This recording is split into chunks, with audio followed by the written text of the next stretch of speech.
José Luis Ignacio Curiel Monteagudo.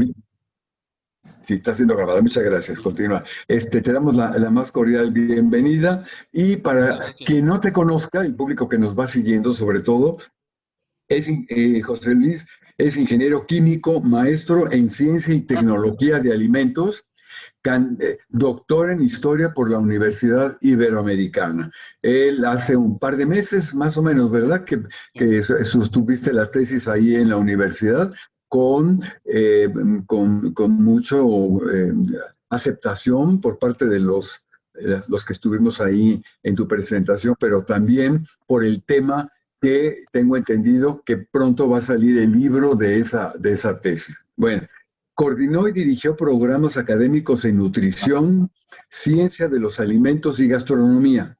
Profesor universitario y asesor para la industria alimentaria y de servicios de alimentos. Autor de los libros La Dulcería Mexicana, Historia, Ciencia y Tecnología. Otro más, Cocina y Pintura de México. Otro más, Virreyes y Virreinas Golosos de la Nueva España. Ese se antoja mucho, por cierto, ¿eh? Otro más, la mesa de Hernán Cortés, ¿m? Para que, bueno, ¿para qué hablo de libros? Y tú eres el que vas a hablar. Otro más, la cocina en la ruta de las misiones de Fray Junípero Serra, que por cierto presentaste en el Centro de Estudios. Y transcribió el recetario de la gesta de independencia.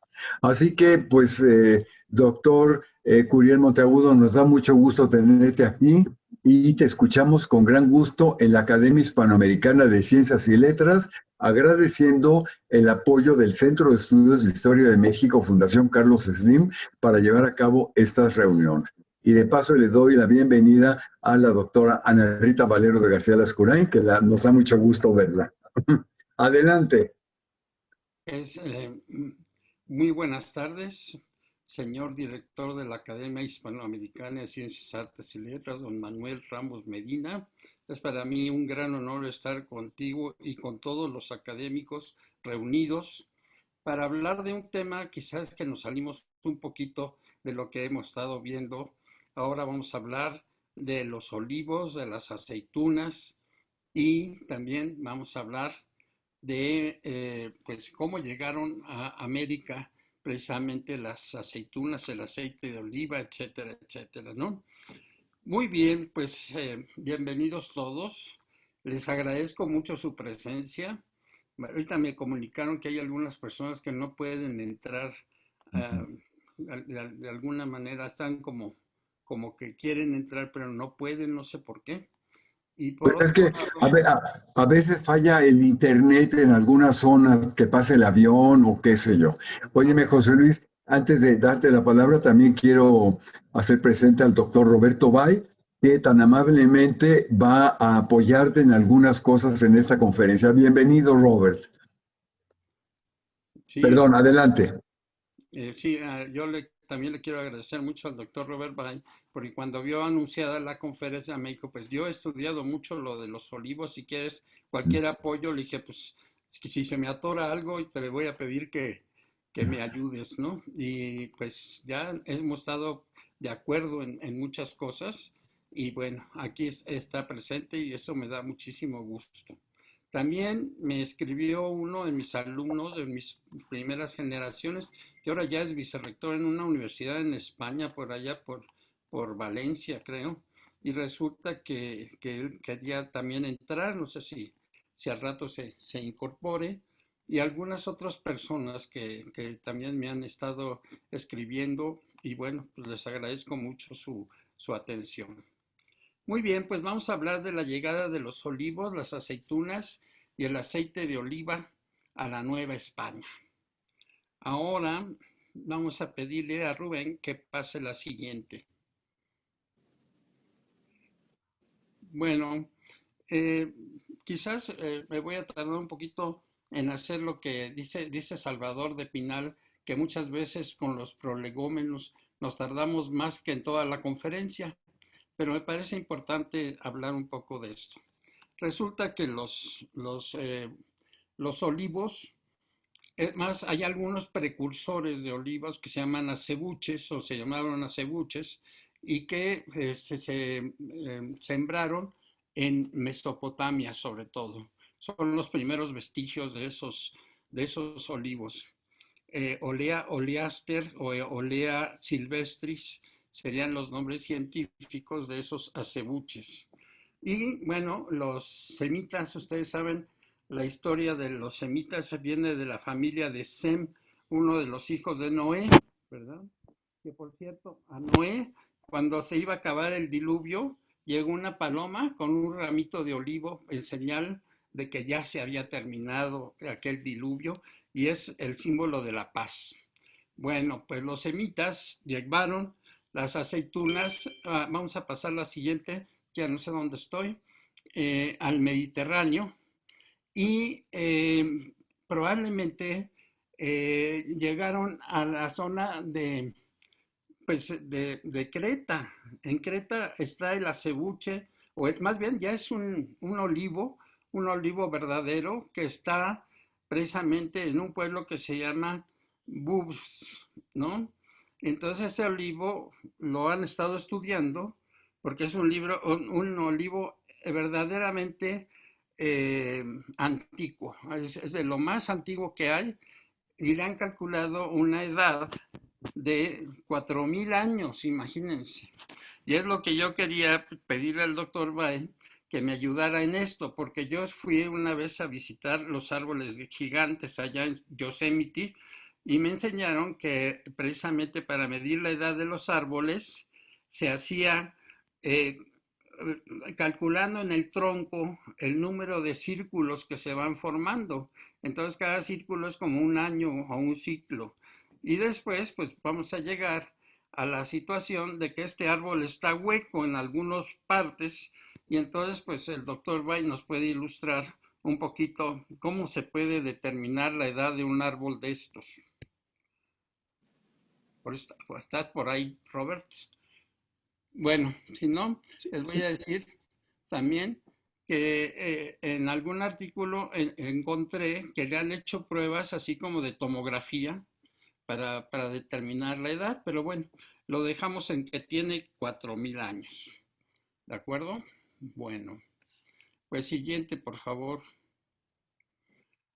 Los fenicios, pues los comerciantes de lujo del Mediterráneo, pues llevaron a todas partes los olivos y las aceitunas, además del vino, etcétera. Tenían barcos con unos como entarimados, donde podían descansar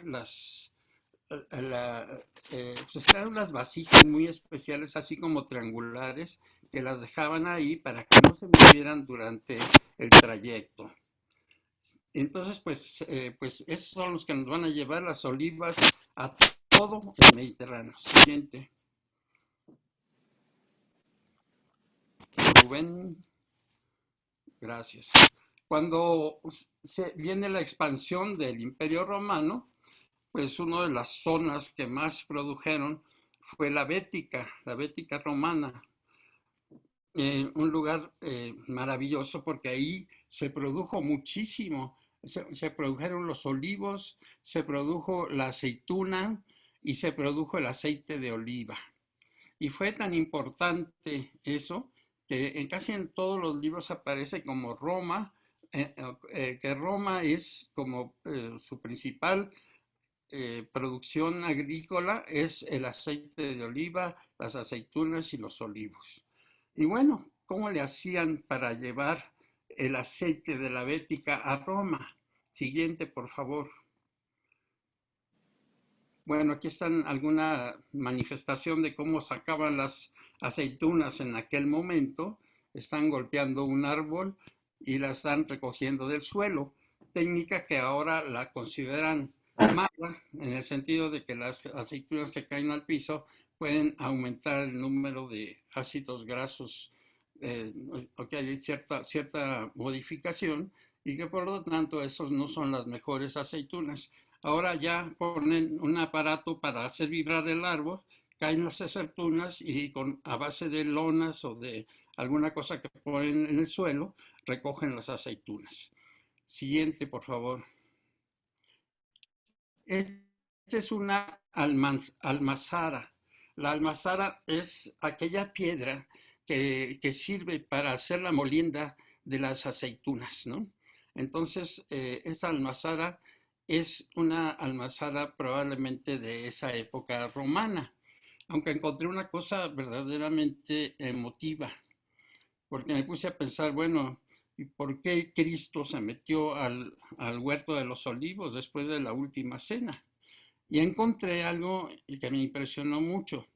Lo que pasa es que las iglesias que están por ahí para representar la oración en el huerto, pues precisamente está Cristo con la cabeza sobre la piedra. Y lo que dicen es que estaba con tanta presión de lo que sabía que iba a pasar, que hagan de cuenta que pasa como con las aceitunas. Las aceitunas solas, nada más con el puro peso, empiezan a segregar el aceite. Y Cristo, con la presión tan intensa que tenía de lo que iba a suceder, pues también sudó sangre, ¿no? Entonces, en las iglesias que están por ahí en Jerusalén, en el huerto de los olivos, está representado Cristo sobre la piedra de la almazara. Y por cierto, en esa zona, la palabra almazara se convierte en una palabra en arameo que quiere decir Getsemaní. Esa sería la palabra de Getsemaní, quiere decir almazara, o sea, el lugar de la molienda de las aceitunas. Siguiente.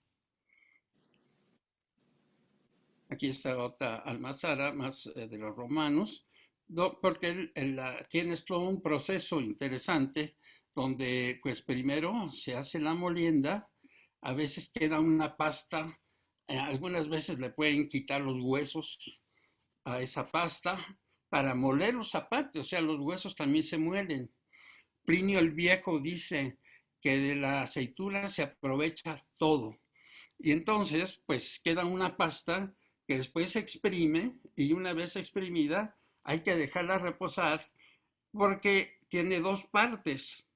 Una que sería el aceite verdadero que queda en la parte superior y en la parte inferior queda lo que se llama el alpechín.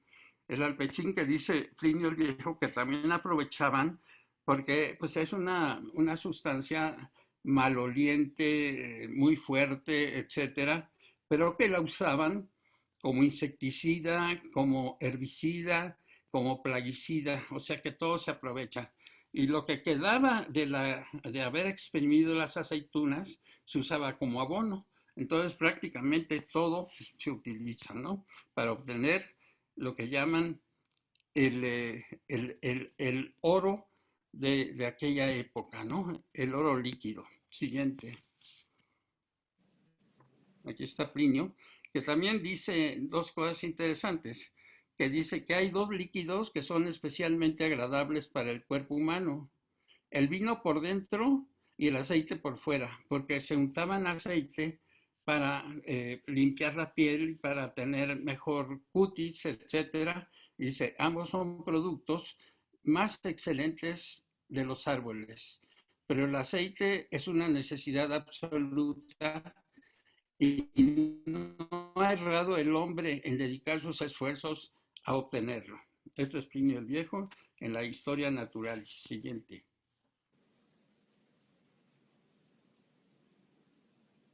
Esta es una almazara donde están ya recibiendo todo el aceite y después lo envasaban en esas vasijas. Y en las vasijas no solamente las llenaban, sino también las sellaban, le ponían una especie de tapón de madera y las sellaban muy bien. Siguiente.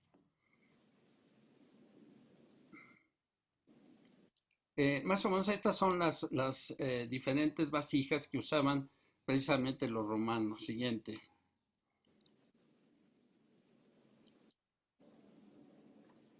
Vamos a la siguiente, porque estas las envasaban y las mandaban a Roma.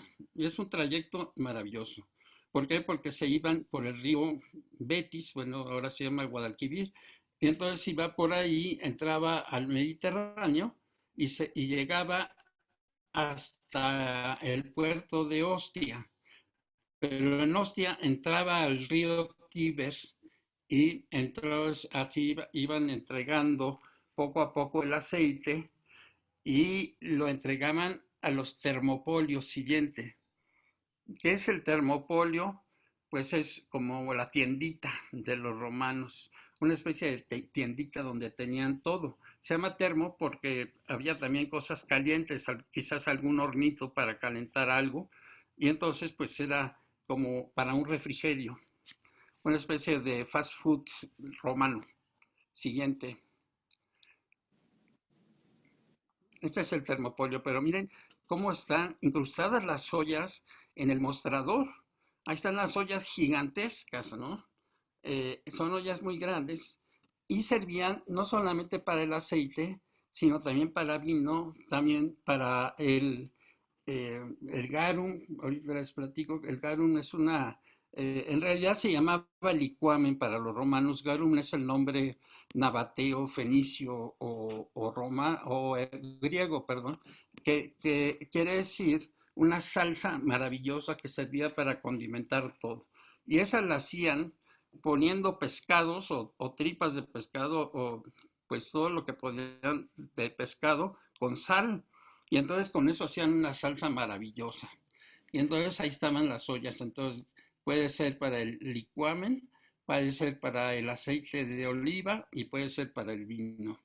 Y entonces llegaban y ahí despachaban lo que quisieran llevarse a su casa. Siguiente, por favor.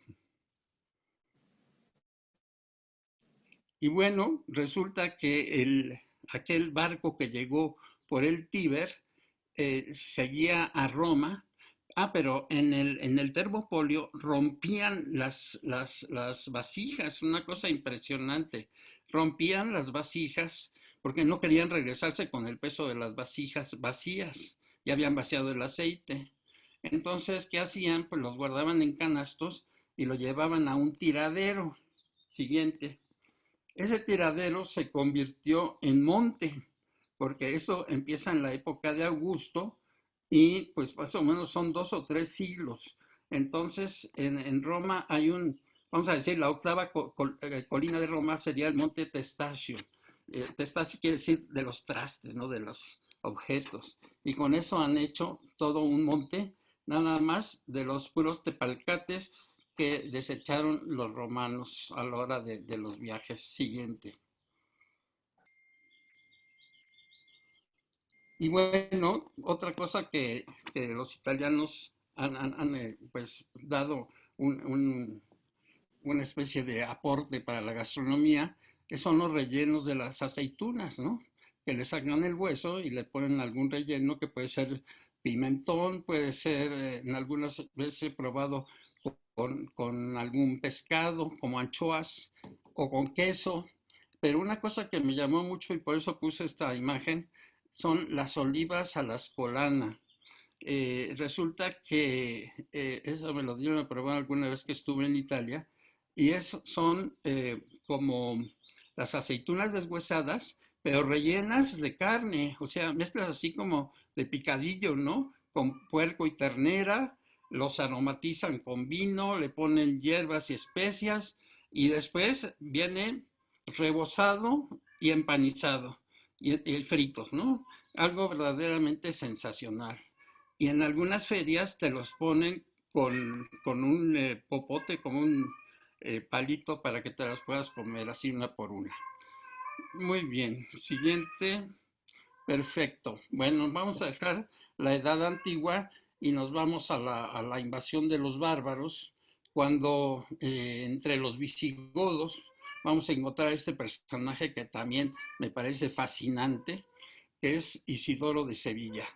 Isidoro de Sevilla es realmente un gran, vamos a decir, un personaje que estaba muy relacionado con la alquimia, con el naturismo, pero colecciona quizás la biblioteca más grande de su época y además empieza a buscar de dónde es el origen de cada cosa. Entonces escribe un libro que se llama Etimologías. Es tan importante este libro que el Papa Juan Pablo II llamó o nombró a Isidoro de Sevilla santo patrono del Internet, para que se den una idea de la importancia de Isidoro de Sevilla. Yo tuve la inquietud de buscar el libro de Isidoro de Sevilla y resulta que no lo conseguía en ninguna biblioteca de la UNAM, ni del Poli, ni en ningún lado. Alguien me regaló unas copias y entonces dije, ya con esto ya todo da. Pero cuando muere mi padre, resulta que me encontré un ejemplar de un libro español de Isidoro de Sevilla de las etimologías. Eso mismo que le estoy platicando, se lo platiqué precisamente una vez en una plática en el Instituto de Investigaciones Antropológicas y me dijeron, préstame el libro. Y entonces ya lo digitalizaron y ya lo tienen. Después me invitaron a Valladolid a dar unas pláticas con motivo de la muerte de Cristóbal Colón. No sabía yo que se había muerto, pero ya les di el pésame. Y resulta que ahí en Valladolid hay una editorial que se llama Maxtor, que hace puros facsimilares. Y bueno, precisamente tienen el libro de etimologías de Isidoro de Sevilla. Y lo pongo porque dice Isidoro, oliva proviene del latín y la aceituna es el fruto del olivo, apreciado tanto por su sabor como por el aceite que se obtiene de él. Y bueno, si nos vamos ahora a la Edad Media, siguiente por favor, encontré esto que también el doctor Bay me mandó la imagen de es un libro pues que tiene que ver con, ahora sí que con la higiene, con como salud pública, que se llama Taquino Sanitatis, de un autor pues persa, Ibn Butal, que era médico cristiano, nacido en Bagdad y muerto en 1068. Y bueno, lo interesante, y ahí podrías intervenir, Robert, si nos puedes ayudar, porque él lo que quiere señalar es cómo brota un nuevo árbol para la reproducción. No sé si estás por ahí, pero no te Y veo. aquí estoy. Ah, bueno. Sí, sí, muy bien.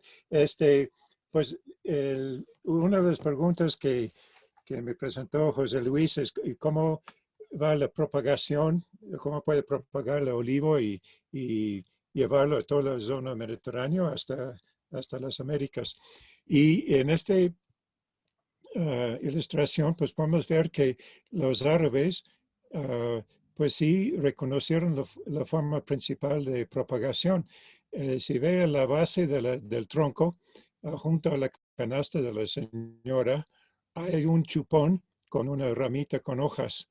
Y esa es la forma típico durante el siglo XVI al siglo XIX de propagar olivos, cortando los chupones y después el tallo, realmente el mini tronco tiene suficiente reserva para aguantar 3 a 6 meses cicatrizando en los cortes y después puede sembrar en tierra fértil con agua y después retoña bien.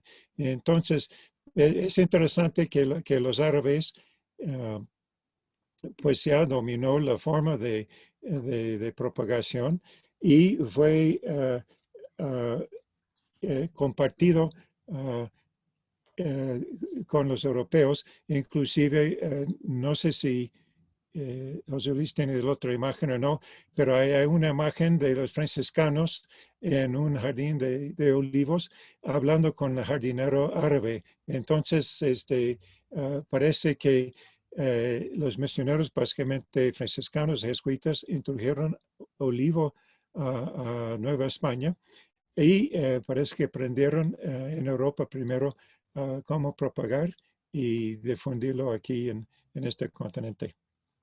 Muy bien, muchas gracias, Robert, muy amable. Vamos a ver la siguiente, por favor. Ya nos vamos a alejar un poco y nos vamos a la Edad Moderna con cuando viene el descubrimiento de América. hay que pensar que Cristóbal Colón, y esa es una inquietud que yo siempre he tenido, Cristóbal Colón tiene en su bitácora un inventario de todo lo que llevaba, pero nunca se habla de todo lo que se llevó para llegar nuevamente a España.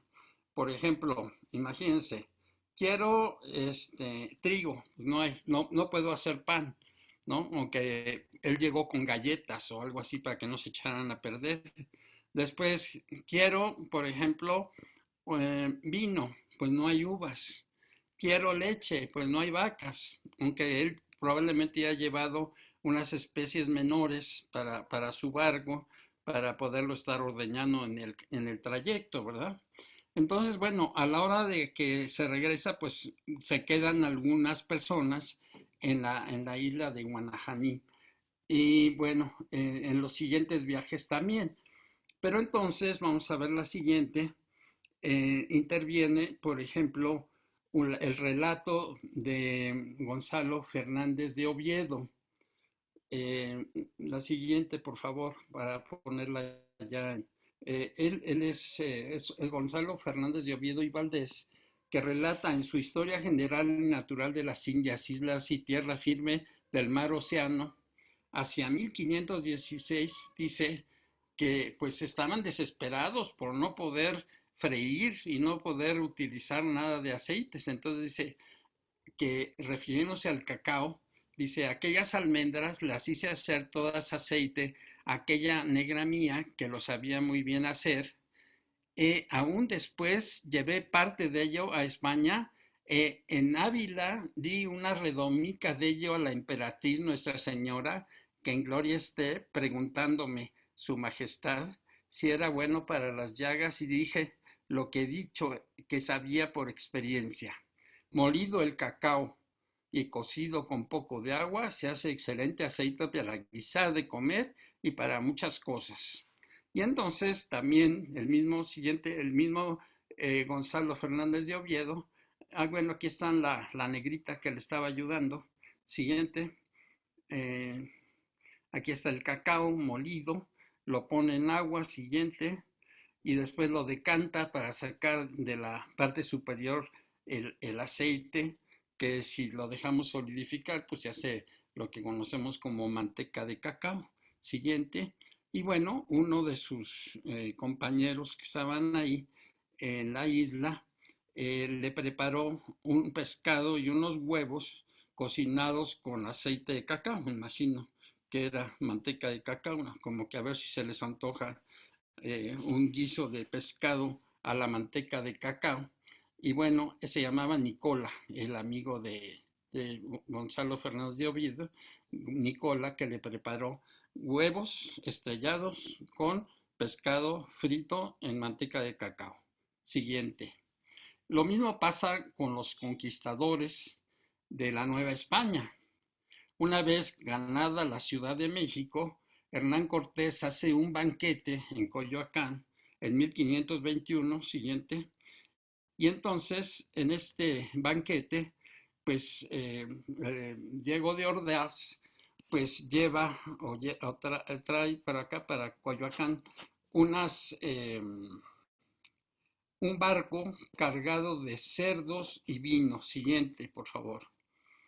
Entonces llega, dice Salvador Novo en su Historia Mexicana, Historia Gastronómica de la Ciudad de México o Cocina Mexicana, en ese libro que a mí me parece interesantísimo, cómo llega por vez primera, dice Salvador Novo, que la manteca llegó en forma triunfal a la Ciudad de México en 1521. Siguiente.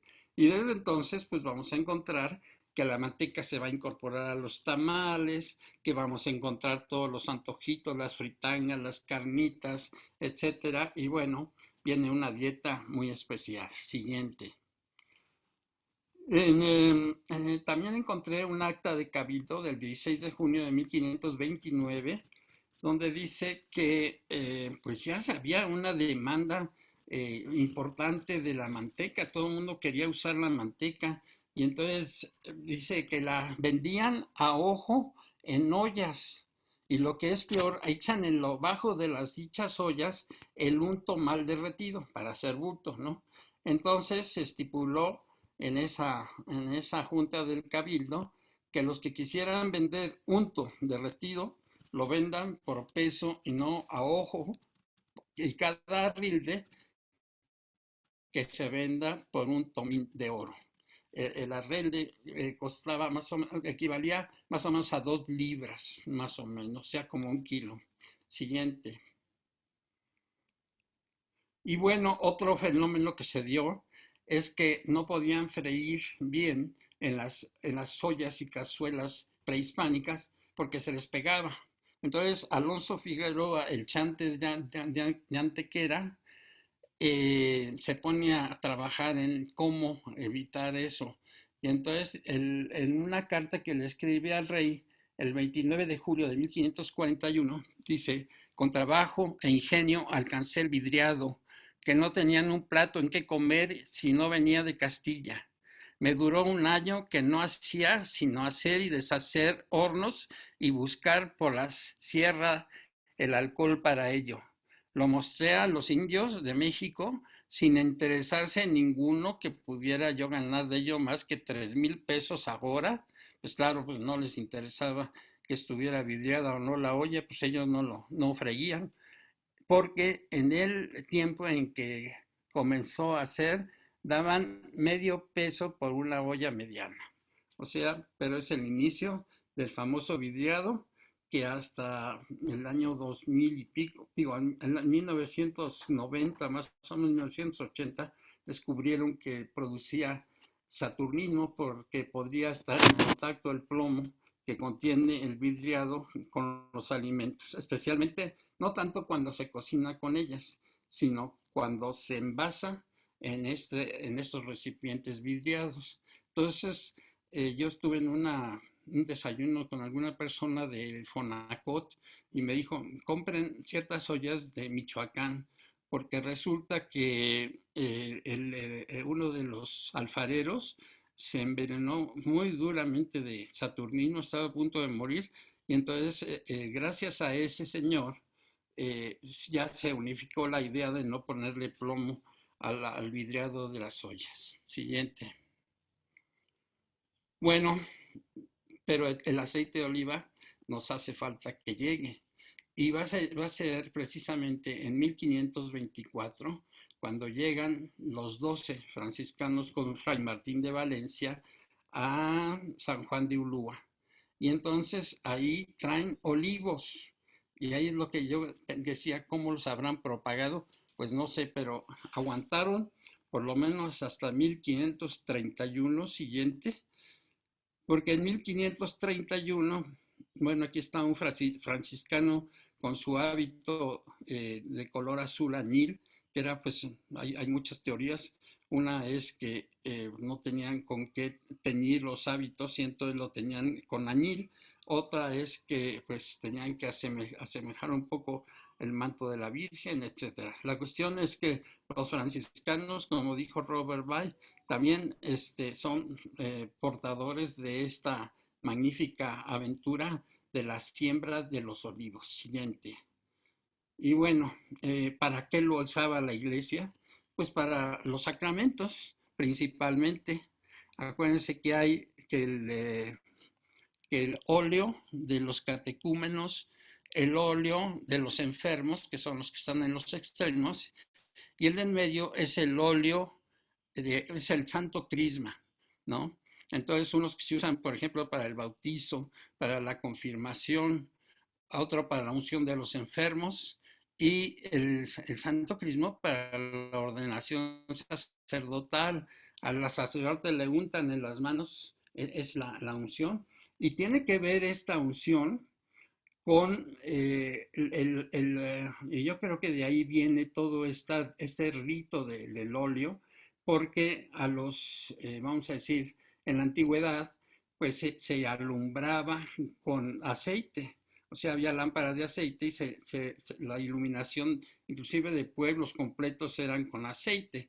Entonces, significa la iluminación, pero la iluminación divina, la iluminación del Espíritu Santo que va a llegar a las mentes. Por eso también se ungen los sacerdotes, los reyes, y también se ungen los sacerdotes, ¿no? Entonces a los obispos, por ejemplo, le ungen la cabeza con el santo crisma de la salud. También sirve para, por ejemplo, cuando hay una ceremonia de una nueva iglesia, o por ejemplo, para los vasos sagrados también tienen que pues darle una pasadita para ungir el cáliz, para ungir la patena, etcétera, para que estén todos bendecidos. Siguiente. Aquí ven, siguiente. Aquí vemos a los olivos que se sembraron en 1531 ya cerca de la Ciudad de México, en la ribera, digamos, del lago de Chalco, Xochimilco, en 3 pueblos, Ixtayopan, Tecomitl y Tulyehualco. Y esos todavía existen y siguen produciendo aceitunas. Algo interesante, siguiente. Inclusive han estado haciendo algunos estudios de qué variedades de aceitunas son. Y encontraron que sí son aceitunas de origen español, como la manzanilla, la arbequina, la michín y la picual. Esos son los que tenemos en el Tulyehualco. Y por cierto, cada año, en marzo, hacen la feria de la aceituna y del amaranto, porque también se produce por ahí mucho amaranto. Siguiente. Y bueno, los olivos emigraron. Algunos dicen que se fueron hacia Texcoco, otros dicen que se fueron a Chapultepec, otros de Chapultepec se fueron a Querétaro, de Querétaro a Celaya, etcétera. Y don Vasco de Quiroga se los lleva a Michoacán. Entonces, en el atrio del convento de Santa Ana, un convento franciscano de Chinchuntzan, está lo que se llama el atrio de los olivos, que es una verdadera maravilla. No sé si ya lo conozcan. Ojalá, si no, hay que visitarlo. Siguiente. Y resulta que ahora le han puesto nombre a los árboles, nombres en purépecha. Erandini quiere decir la aurora, así se llama uno de los árboles. Nana Kutsi, la madre luna, es otro árbol. Tata Juriata, el padre sol, otro árbol. Cuerajperi, el creador, otro árbol. Y así se han seguido bautizando a los árboles también con nombres tarascos o purépechas. Siguiente. Bueno, llegamos a 1538, donde se hace una gran fiesta en la Ciudad de México, en la Plaza Mayor. Una fiesta porque se firma un tratado de una como tregua de paz entre Francia y España. Se firmó en Niza con presencia de los reyes de Francia y de España. Eran Carlos I y Francisco I de Francia, y también estuvo presente el Papa Paulo III en Niza. En Niza se hace esa firma se llamó Paz de Aguas Muertas también. Y bueno, así le pusieron. Y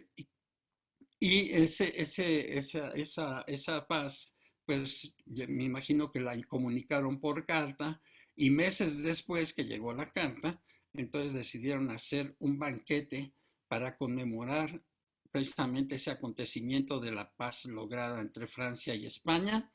Y entonces ya había sido nombrado virrey don Antonio de Mendoza, que lo nombraron en 1535, y Hernán Cortés ya era el marqués del Valle de Oaxaca desde 1528 más o menos. Y entonces resulta que se hace ese gran banquete. Aquí están algunos del menú, vamos a decir, de ese banquete, una minuta muy, muy amplia, que tiene que ver, no voy a entrar en detalles, pero es una minuta completamente medieval, ¿verdad? Siguiente. Por ejemplo, no sé si está por ahí. En el siguiente, en el banquete medieval, lo que hacían era, por ejemplo, llevar un pavo real, ese sí era turco, un pavo de Turquía, le quitaban las plumas, lo asaban y ya asado lo volvían a armar, le volvían a poner las plumas y le ponían el pico y los zapatos y las piernas forradas de oro o de plata, ¿no?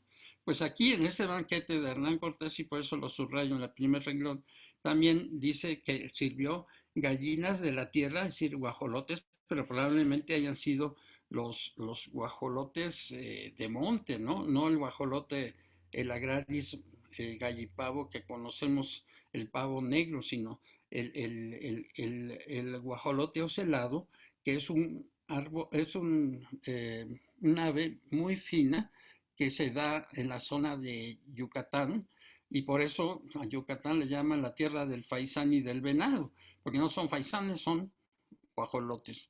Pero les pusieron los pies, hacía como guaraches de plata también para recordar esto, ¿no? Y bueno, para lo que voy es que también Bernal Díaz del Castillo dice, aún no he dicho del servicio de aceitunas y rábanos y queso que se sirvió, ¿verdad? Cardos y frutas de la tierra.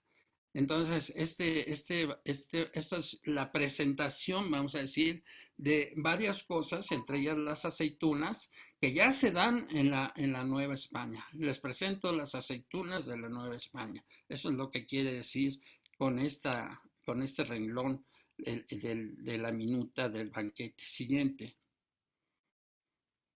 Bueno, ya en el siglo XVII vamos a encontrar que, por ejemplo, este virrey, y yo creo que los anteriores también, pues tenían que llevar limosnas a los pobres de vino y de aceite de oliva.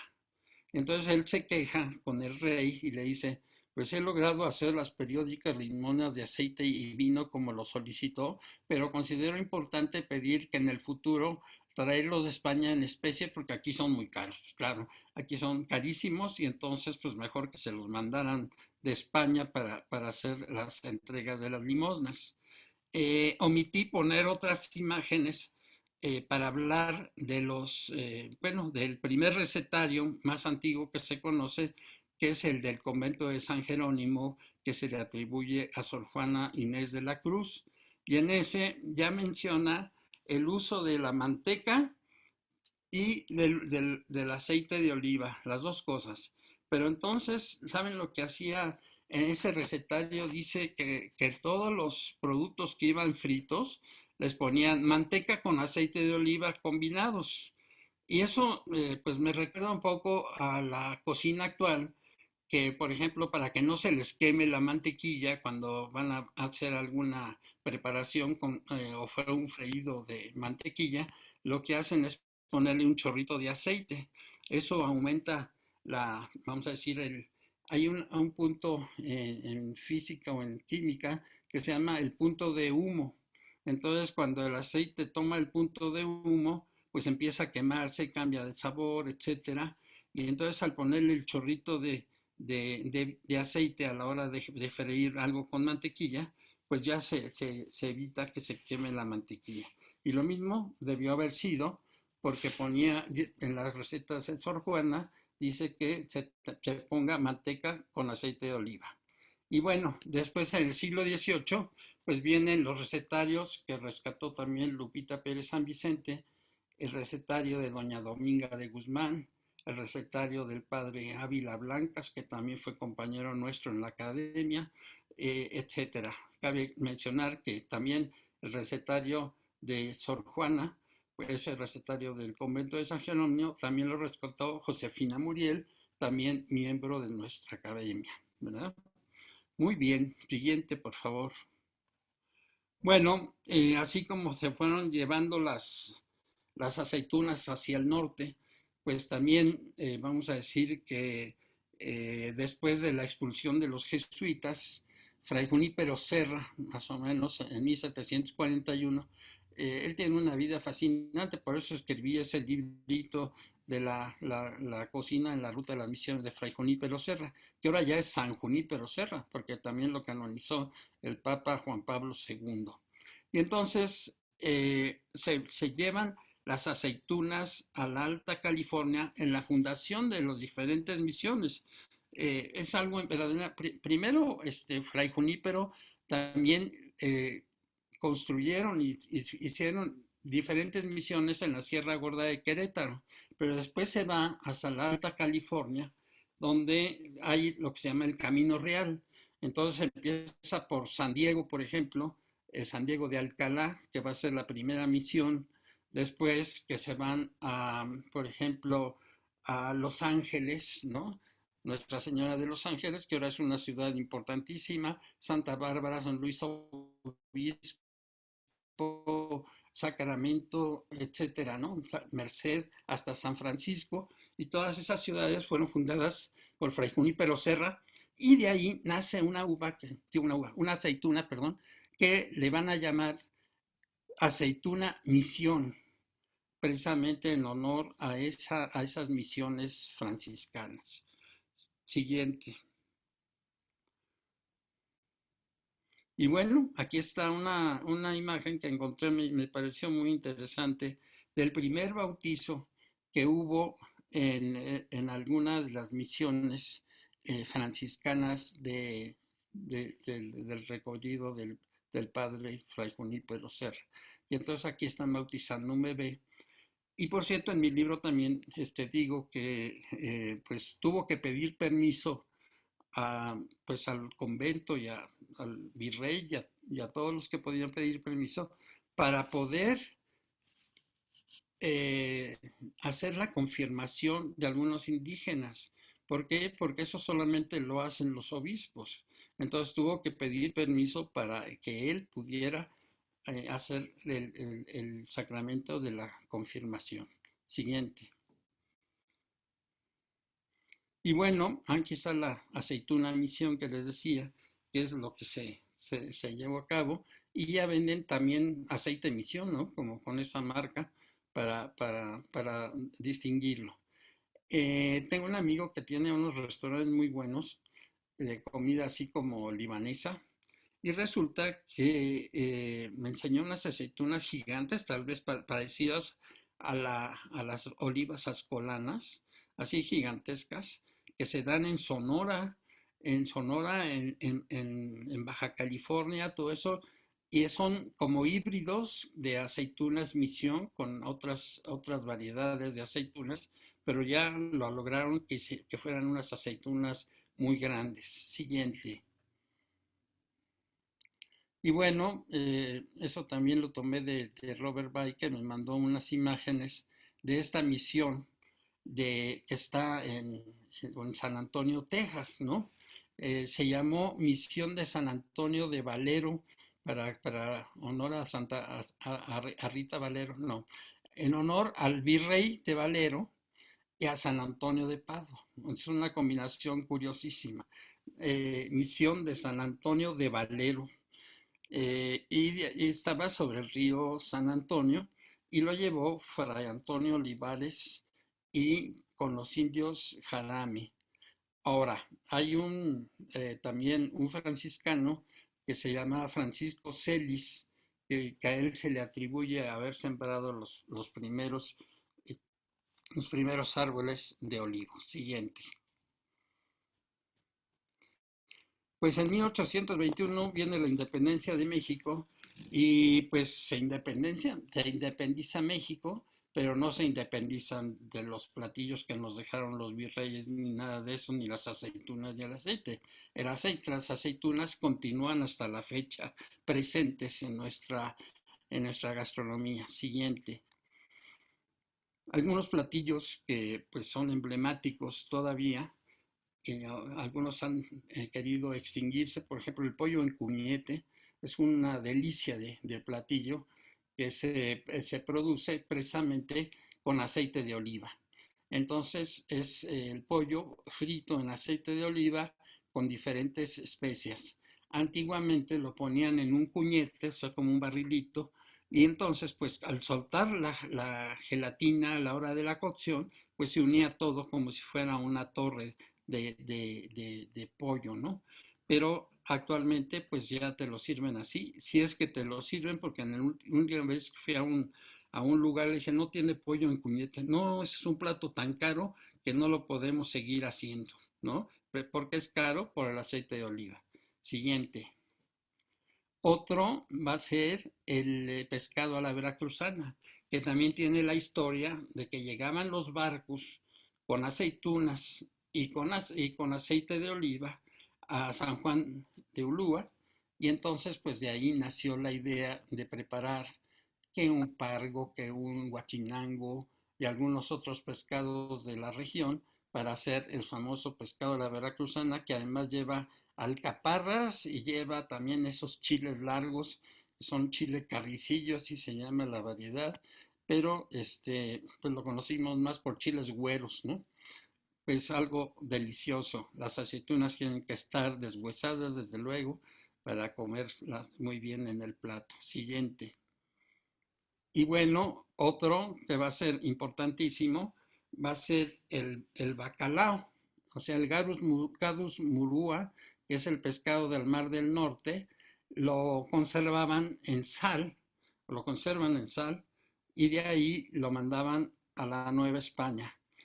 Y como, vamos a decir, lugares muy altos como la Ciudad de México no llegaban los pescados, pues fue ideal, porque en la liturgia eh, religiosa, la liturgia católica, pues dice que tiene que haber vigilia antes de cada fiesta. Y como aquí eran muchísimas fiestas, pues entonces el bacalao estuvo presente, inclusive el día de la noche de Navidad, o sea, el día 24 es día de vigilia, según la iglesia, y por lo tanto nacieron platillos como el revoltijo, que ya Manuel Ramos nos ha platicado, que nació en algún convento carmelitano.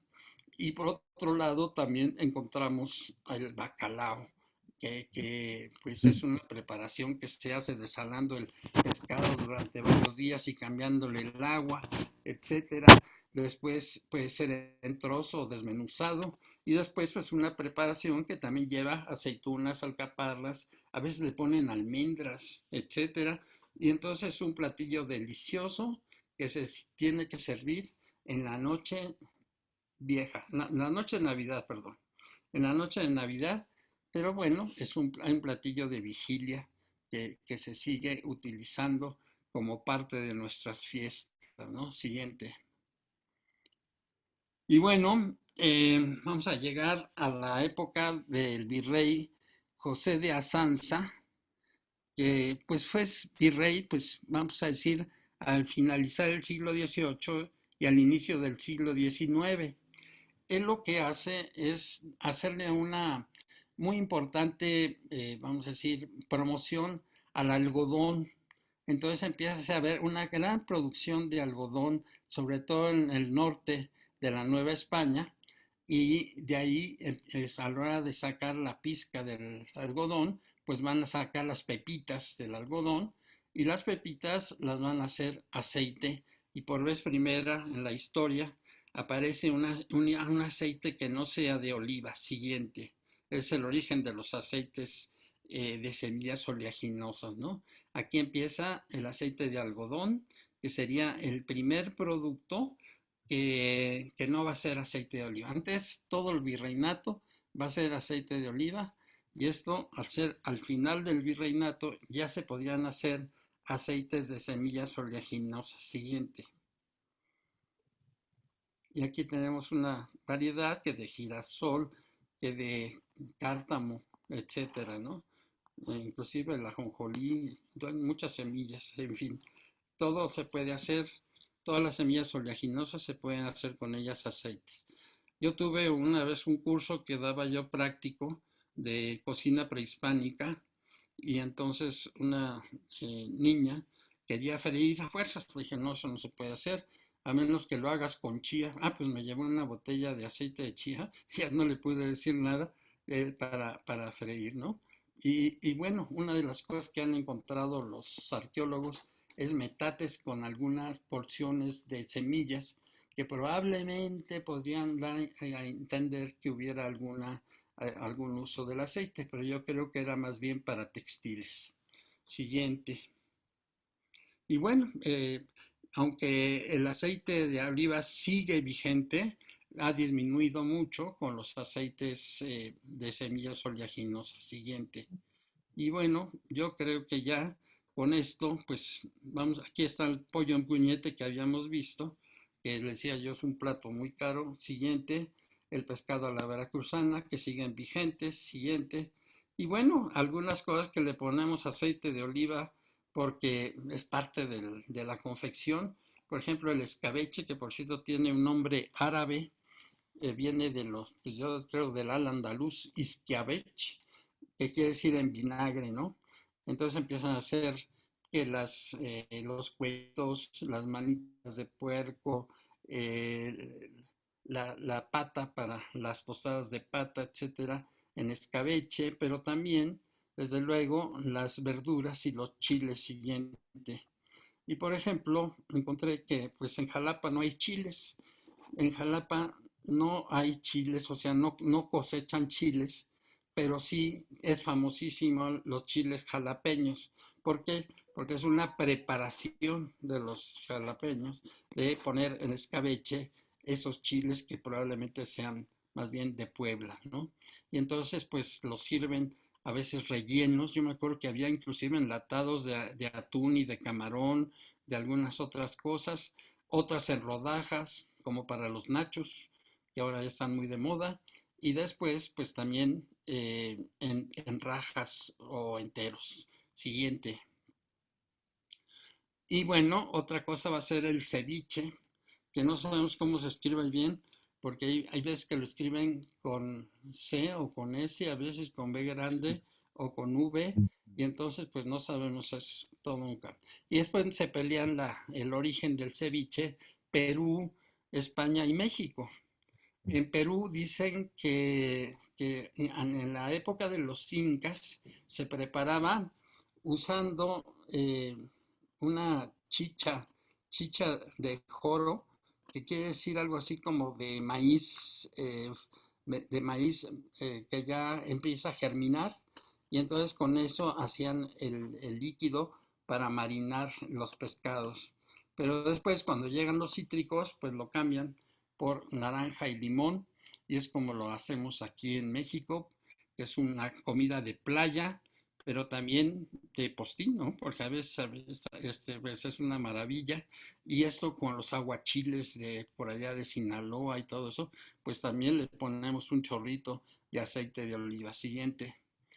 Finalmente, bueno, no podemos prescindir de las clásicas vinagretas, de la vinagreta para las ensaladas, ¿no?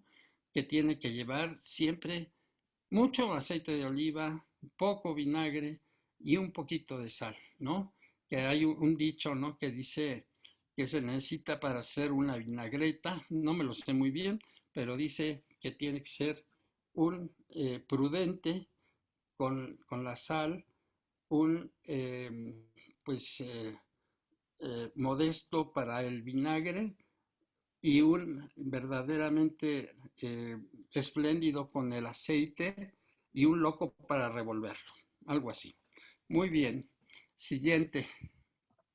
Y bueno, otra cosa que pues heredamos de los italianos, el martini, el famoso martini con sus aceitunas, pero que aquí lo preparamos no con ginebra, sino con tequila, ¿no? Entonces, pues sería otra preparación. Y bueno, pues salud y pues muchas gracias por eso. No sé si haya preguntas. Muchísimas gracias. No sé si me escuchan porque algo le pasó a mi computadora. Sí, te oigo. Este, así no sé. Pues felicidades porque de verdad aprendimos mucho sobre este famoso árbol vivo que, como tú bien lo dices, hay ejemplos todavía aquí en México, particularmente los que conozco son los de Michoacán, ¿sí? Que son, ya están protegidos porque son como todo un símbolo, ¿no? Pues yo no sé, mira, hay algunas preguntas, por ejemplo, de Beatriz Scharrer. Dice, quisiera saber sobre la producción, ¿solo lo podían elaborar los religiosos para sus celebraciones? ¿La producción extensiva se prohibió para favorecer la importación de España? Es pregunta. Esto para el vino, así como para el aceite de oliva, pregunta.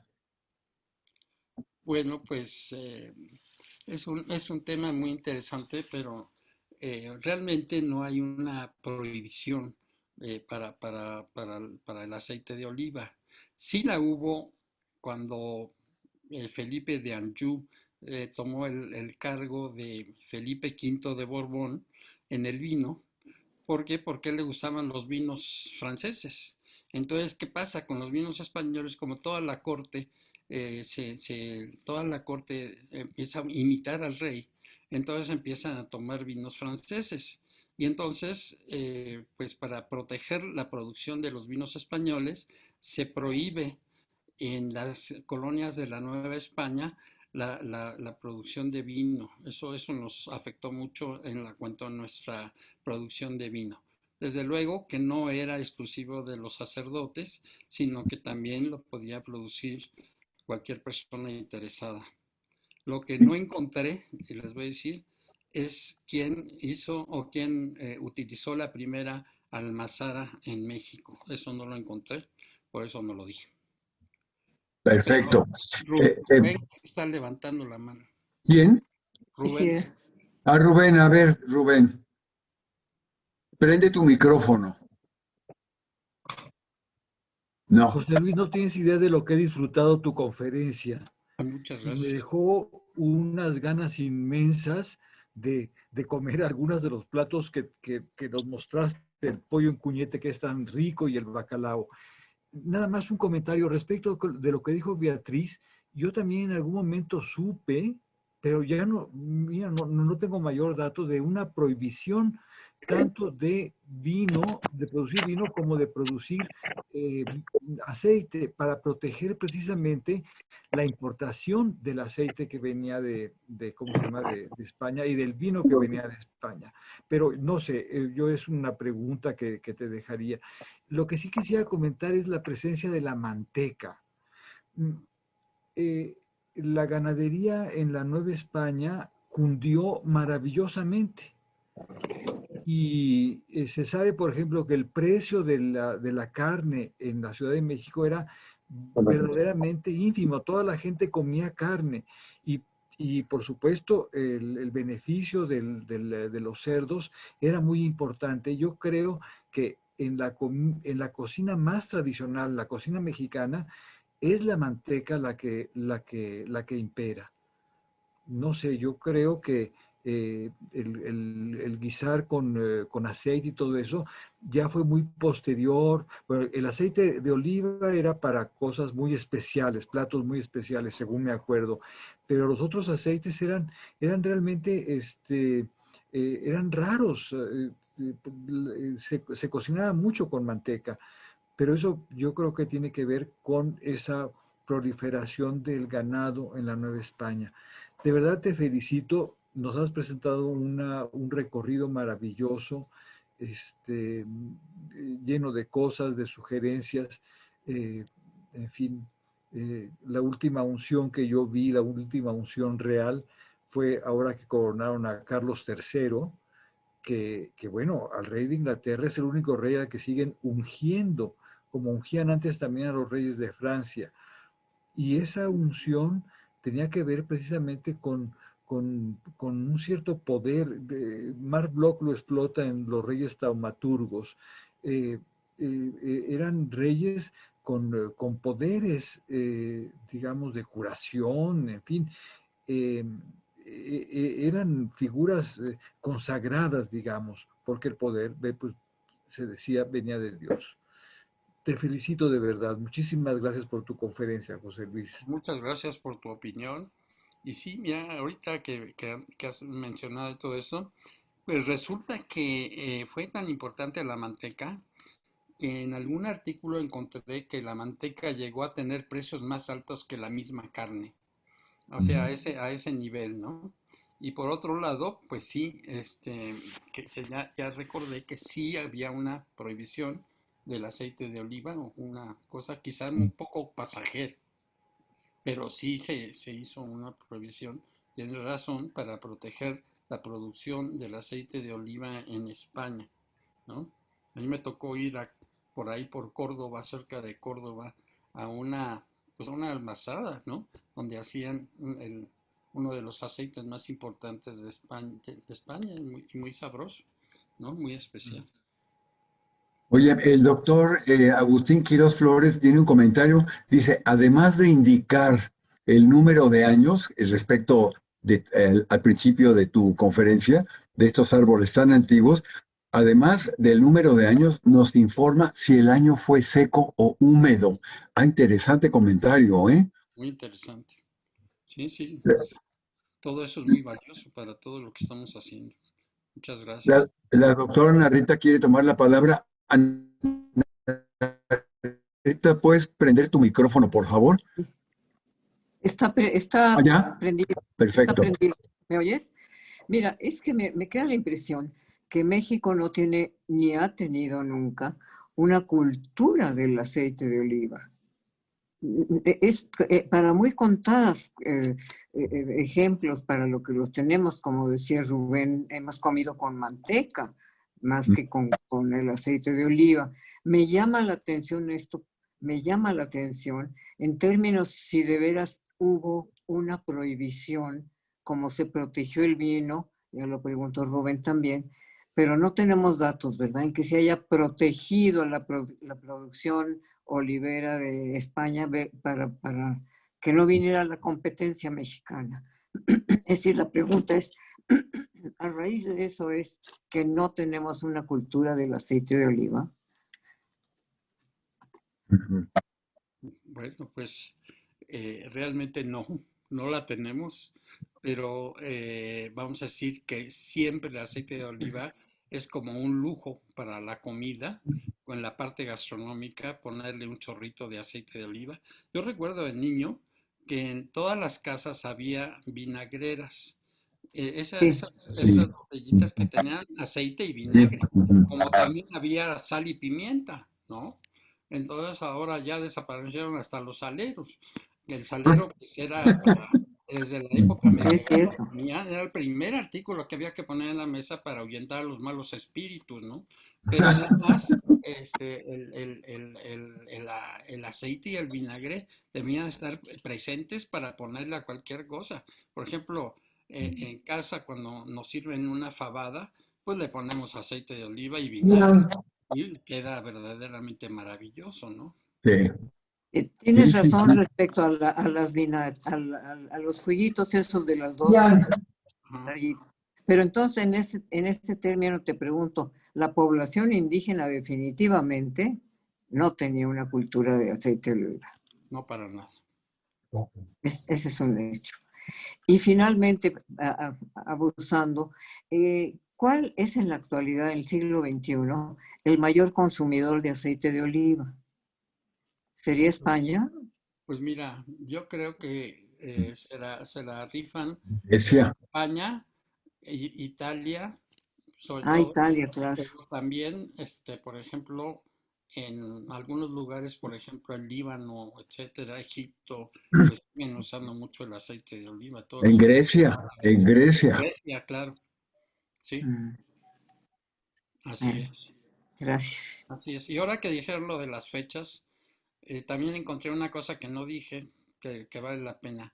Esas ánforas que destruían ahí los romanos, los arqueólogos han encontrado que tienen una especie como de sello pues así como el código de barras, digamos, de aquella época romana, donde viene quién lo fabricó, cuándo se fabricó, cuál era la procedencia, la fecha, etcétera.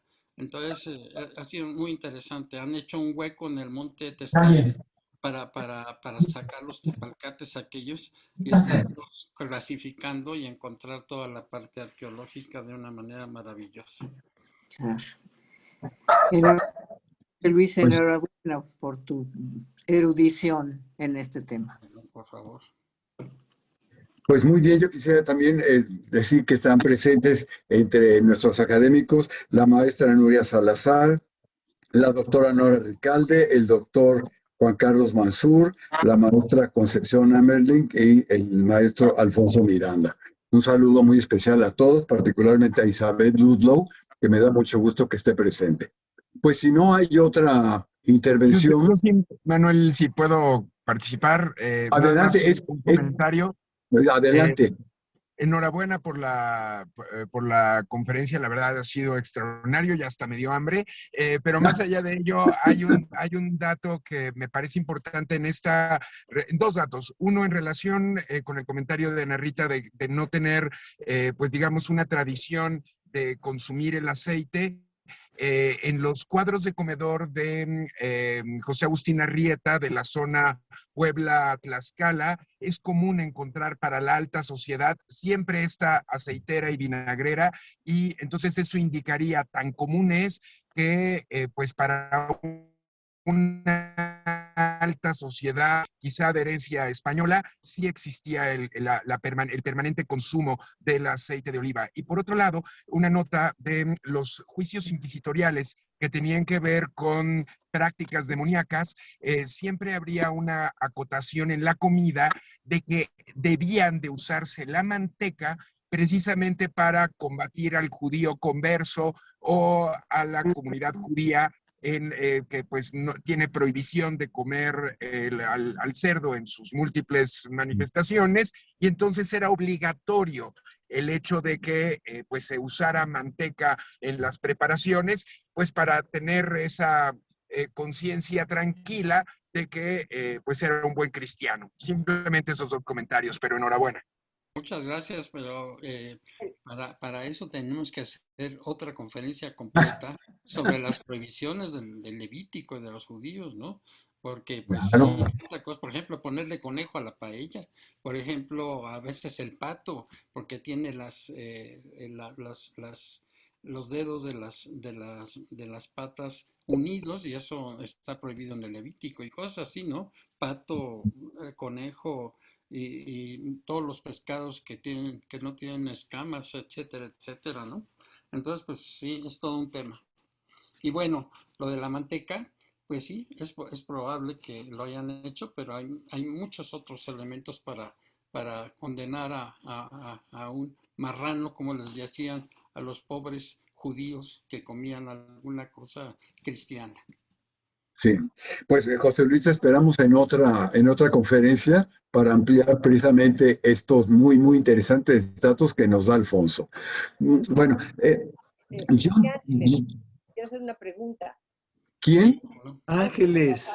Ángeles, bienvenida. Adelante.